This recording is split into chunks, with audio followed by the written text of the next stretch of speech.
With with my college football schedule preview and point spread prediction videos. Today I'll be doing the BYU Cougars. So BYU's non-conference schedule, I would have to say, is a lot easier this year than it was last year. Because last year they played two little teams and SMU, which turned out to be the second best team in the ACC. But this year they play two little teams, Portland State and East Carolina, and their Power Four non-conference opponent is Stanford, which is a team that was one of the worst in the ACC last year, and a horrible team. It would be shocking if BYU didn't go 3-0 in the non-conference. This is an easy non-conference schedule.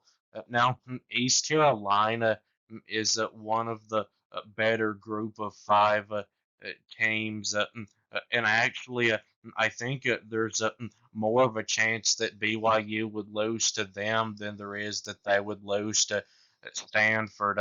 I know East Carolina did beat NC State in a bowl game last year. But the conference schedule is a lot different this year.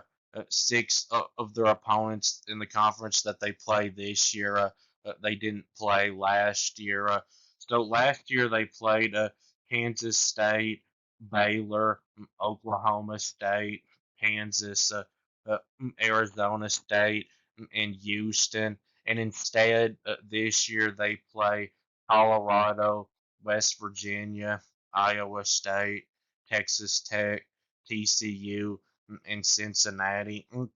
And what's worse about this is last year in those six opponents that they got to play three of the bad teams from the Big 12 conference, Oklahoma State, Houston, and Kansas. Even though I know Kansas beat them last year, and in these six new opponents, it only has one team that was really bad last year, which is at Cincinnati.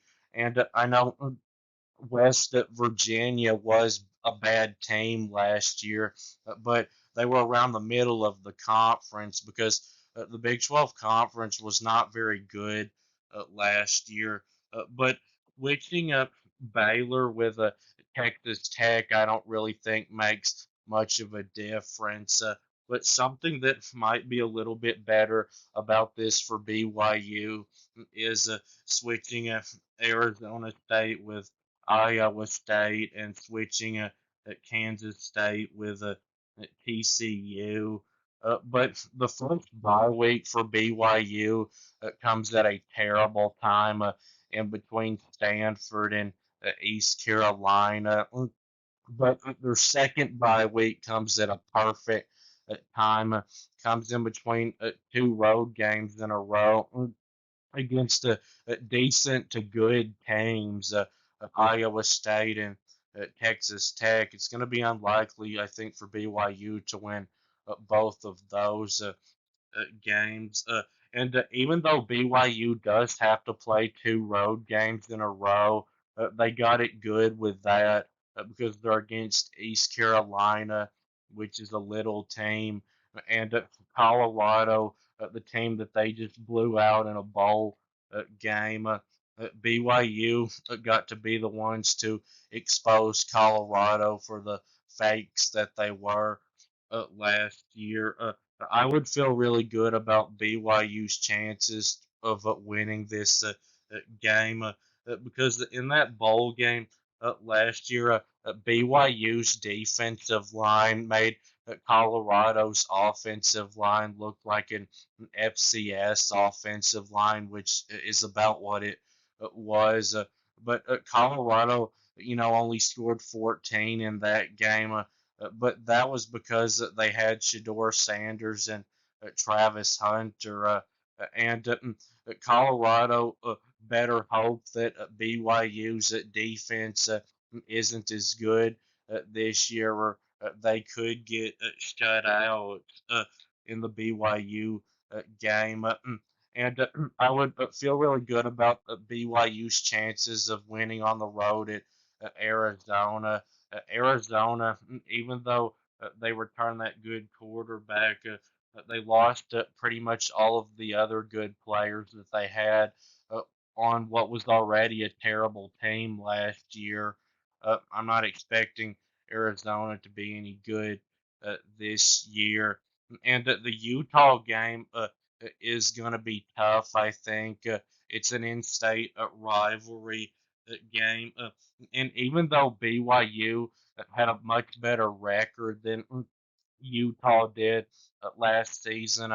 I don't think there was as much of a difference between these two teams as you would think from looking at the records. Utah's a team that I think was better than their record would make you think they were.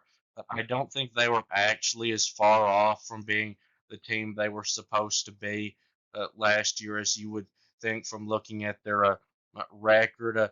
Because Utah went 5-7 last year, but if they would have won all of their close games, they would have been 10-2. Utah was terrible in close games, and BYU was good in close games. So they went 10-2 in the regular season. But if they would have lost all of their close games, they would have been 6-6. And Utah to me seemed like a team last year that was just missing a decent quarterback and a good number two running back because I know their starting running back last year, Micah Bernard, was really good, one of the best running backs in the country, but they didn't really have any depth to help him out, and he'll be going to the NFL this year. And Utah's probably going to be playing that same quarterback from last year that took over for Cameron Rising when he got hurt. That was terrible. But Kyle Whittingham, you pretty much just know is going to have a pretty good defense, and you never want to count him out.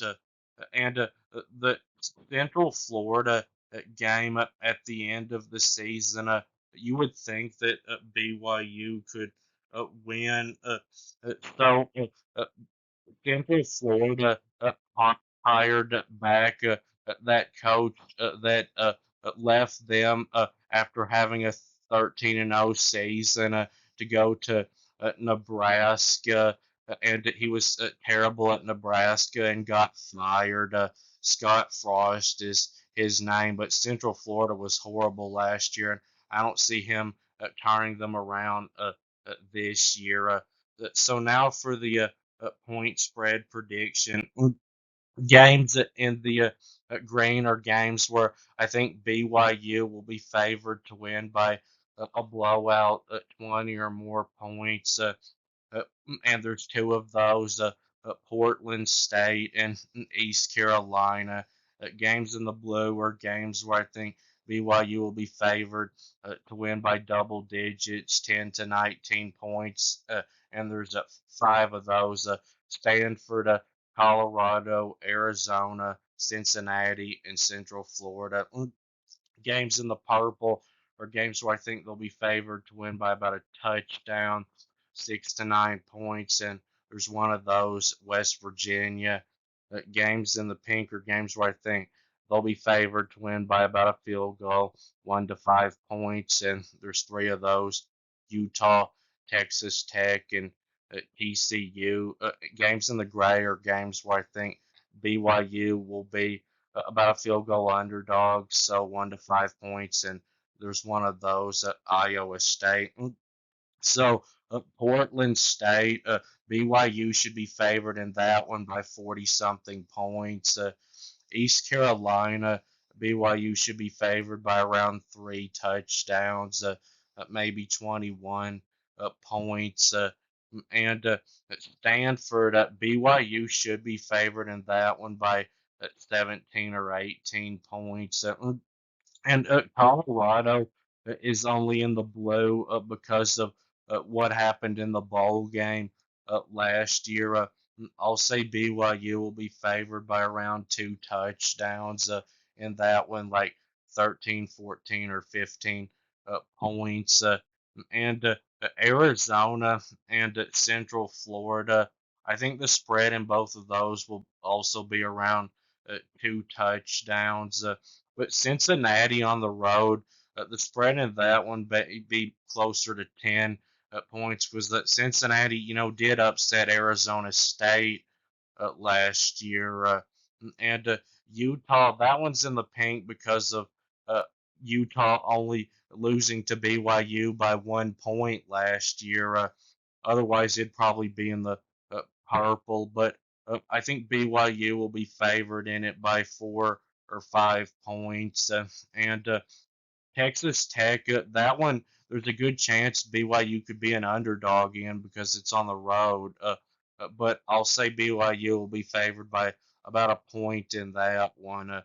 And at TCU, I think BYU will be favored in that one by 4 or 5 points. And Iowa State, I think because it's on the road, BYU will be about a 1 point underdog, but I think they'd be favored if it was a home game.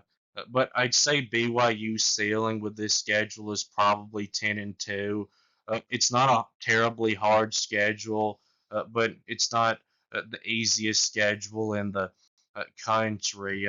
So that will be it with this video. Please subscribe. Thanks for watching, and I'll be back soon.